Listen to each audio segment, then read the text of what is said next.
ओहो ए सूर्य मौसा को कौन जो कहि आज सकाल 7:30 बेलू पूरा रागी गले आठे आम जाऊँ गोटे जगह को मो माँ और मो भौणी शोई जाइए बाबा कि चाहिए जस्ट आम भद्रक एंट्री कलु देन तापर आनंदपुर ब्रिज देके आम आम गंतव्य पथ को जाऊे जापारे कौटिक जाऊे ऑब्वियसली यस घटगाँ तारिणी ही जाऊे शाल बरुण राणी केन्दुझर राणी सी माँ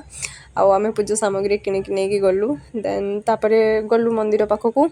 मंदिर भिड़ भी हो जाता एत भी नाला तापरे मंदिर को एंट्री कलु टिकेट काटिकी गलु पूजा करने पूजा भी बहुत भलरे है आस्ते आस्ते लोक भिड़टा भी बढ़ू थाए पूजा से माँ को पाखे तो बहुत भिड़ बाबा माँ को देखापी मुझे बहुत कष्ट एपट सेपट बुली बुला देखु था माँ को देखिक मो आखिर ऑटोमेटिक लुह चली आसला जानी कौन पाई बहुत दिन भाविक रखी माँ केबे जीवी आते जल्दी चलीगली जापारे पूरा भलरे पूजा करके आसिले बहुत शांति लगिला माँ कहली माँ आसूची पुणी केबे तो डोरी लगे पुणी डाकबू पुणी मुझे थैंक यू।